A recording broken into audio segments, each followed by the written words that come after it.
नमस्कार दोस्तों, स्वागत है आप सभी का। सच्ची श्रद्धा से कमेंट में जरूर लिखे हर हर महादेव, राधे राधे। देवों के देव महादेव सदैव आप पर अपनी कृपा बनाए रखे। दोस्तों, आज की जो कहानी है वो बहुत ही ज्ञानवर्धक और बहुत ही मोटिवेशनल है। दोस्तों, आज के वीडियो में हम बात करेंगे आखिर पत्नी की वो कौन सी 3 चीज होती है जो हर पुरुष को देखना चाहिए। दोस्तों, जो पुरुष अपने पत्नी के इन 3 चीजों को देखता है वह अपने जीवन में कभी भी गरीब नहीं रहता। उसके घर में सदैव मां लक्ष्मी का वास रहता है और मां लक्ष्मी की कृपा दृष्टि उनके ऊपर सदैव बनी रहती है। दोस्तों, आज की वीडियो में हम बताएंगे कि आखिरकार वह कौन सी 3 चीजें हैं जो हर पुरुष को अपनी पत्नी के देखनी चाहिए। दोस्तों, उससे पहले आप सभी से निवेदन है, यदि चैनल पर आप लोग नए हैं या चैनल पर पहली बार आए हैं तो कृपया करके चैनल को सब्सक्राइब कर लें, क्योंकि दोस्तों हम अपने चैनल पर रोजाना ऐसे ही ज्ञानवर्धक और मोटिवेशनल वीडियो अपलोड करते रहते हैं। चलिए तो दोस्तों शुरू करते हैं आज की इस प्यारी सी वीडियो और इस प्यारी सी कहानी से। जानते हैं कि पत्नी की वह कौन सी 3 चीज है जो हर पुरुष को अपनी पत्नी की देखनी चाहिए। दोस्तों, एक बार की बात है, किसी गांव में एक आदमी रहा करता था। दोस्तों, वह आदमी अपनी पत्नी से बहुत परेशान था, क्योंकि उसकी पत्नी अपने पति से बात बात पर लड़ाई झगड़ा करती थी। उसके घर में एकदम कंगाली छा गई थी। खाने के लिए घर में ना ही कोई दाने थे, ना ही पीने के लिए पानी और ना ही पहनने के लिए वस्त्र। दोस्तों, रोज रोज के इस कलेश से वह पुरुष अपनी पत्नी से परेशान हो गया था। दोस्तों, एक दिन की बात है, वह आदमी अपने घर से जंगल की तरफ निकल जाता है। दोस्तों, जंगल में जाते जाते उस आदमी को एक साधु से मुलाकात होती है। तब वह आदमी उस साधु के पास बैठ जाता है और वहां पर बैठकर रोने लगता है। दोस्तों, वह साधु उस आदमी को पूछते हैं कि पुत्र, आखिर तुम्हें हुआ क्या है, तुम क्यों रो रहे हो। तब वह आदमी उस साधु को बताता है कि महाराज, मेरे घर में मेरे पत्नी और मेरे 2 छोटे छोटे बच्चे हैं। मेरी पत्नी मेरी कोई भी बात नहीं मानती है, बात बात पर मुझसे लड़ाई झगड़ा करती है, जिसकी वजह से मेरा एक छोटा सा बिजनेस था वह भी बंद हो गया और अब हम घर में दाने दाने के लिए मोहताज हैं। हमारे घर में खाने के लिए कुछ भी नहीं है, पीने के लिए पानी नहीं है और पहनने के लिए वस्त्र नहीं है। लेकिन मैं अपनी पत्नी को समझाता हूं कि लड़ाई झगड़े ना करें। इसके बावजूद भी वह घर में रोज लड़ाई झगड़ा करती है। इस वजह से मैं बहुत दुखी हूं और बहुत परेशान हूं, इसलिए मैं घर छोड़कर आपकी शरण में आया हूं। दोस्तों, वह साधु महाराज उस आदमी को बोलते हैं कि पुत्र, तुम रो मत। आज मैं तुम्हें ऐसे 3 चीज बताने जा रहा हूं जो पुरुष अपनी पत्नी की 3 चीजों को देखता है।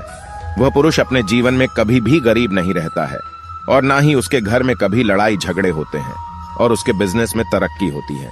दोस्तों, तो वह साधु महाराज उस आदमी को बताते हैं कि मैं तुम्हें जो बातें बताने जा रहा हूं उन 3 चीजों को गांठ बांध लो। तब वह आदमी उस साधु महाराज की बातें बहुत गौर से सुनता है और साधु महाराज से बोलता है कि प्रभु, आप मुझे जल्द से जल्द बताइए वह कौन से 3 चीज है जो हर पुरुष को अपने पत्नी की देखनी चाहिए। दोस्तों, तब वह साधु महाराज उस आदमी को एक कहानी सुनाते हैं। तो चलिए दोस्तों, गुरुजी से ही सुनते हैं इस कहानी के बारे में। दोस्तों, किसी नगर में एक सेठ रहा करता था। उस सेठ का बहुत बड़ा व्यापार था। उसके घर में सेठ और उसकी पत्नी रहा करते थे। उस सेठ और सेठानी में आपस में बहुत प्रेम था। उनके घर में कभी भी लड़ाई झगड़ा, किसी प्रकार का कोई अंधा क्लेश नहीं होता था। इसलिए उसके घर में सदैव मां लक्ष्मी का वास रहता था और उनके बिजनेस में दिन दुगनी रात चौगुनी तरक्की होती थी।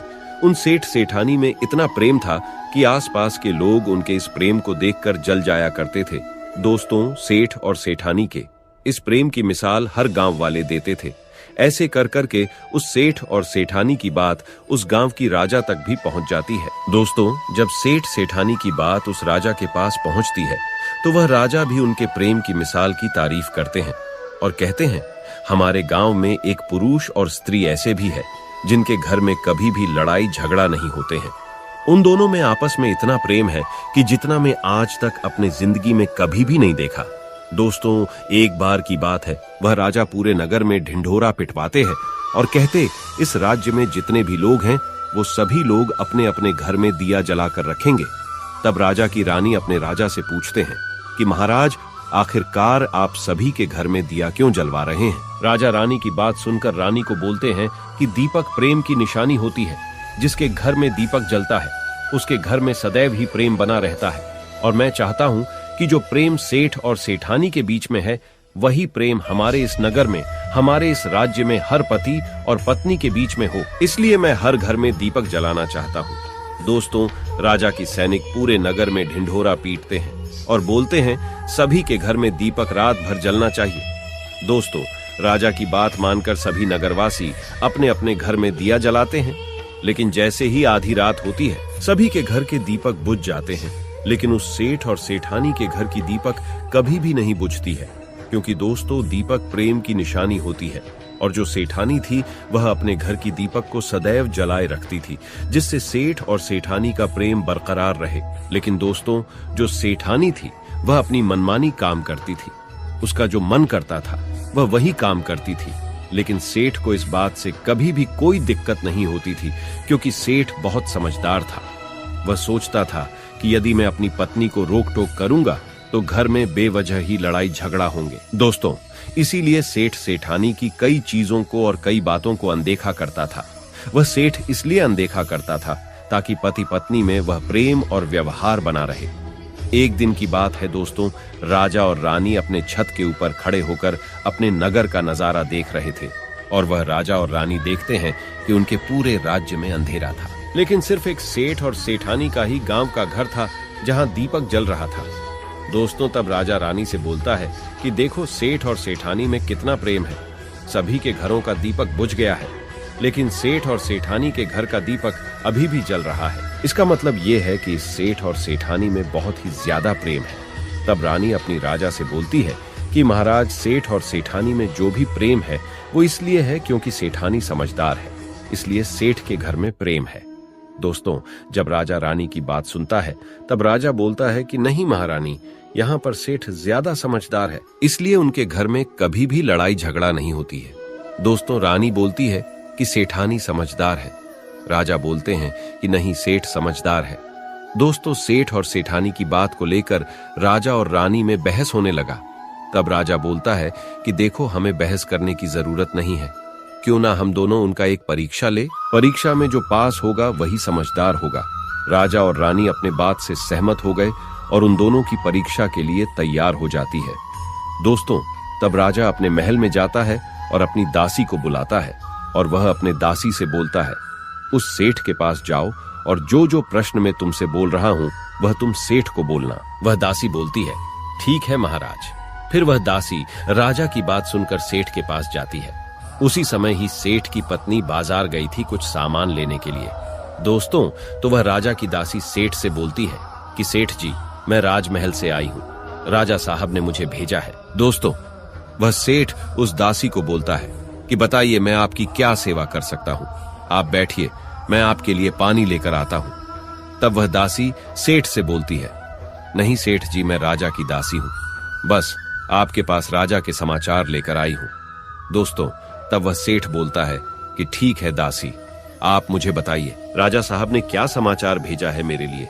तो दोस्तों, वो दासी सेठ से बोलते हैं कि सेठ जी, राजा साहब ने मुझे ये बोले हैं, यदि तुम अपनी पत्नी को छोड़ देते हो तो वह तुम्हें खूब सारे हीरे और जवाहर देंगे, तुम्हें राजमहल में एक अच्छे पोस्ट पर नौकरी भी देंगे। लेकिन सेठ राजी नहीं हुए। दूसरी बात, रानी ने राजा से बोला था कि नहीं, सेठ समझदार नहीं है, सेठानी समझदार है।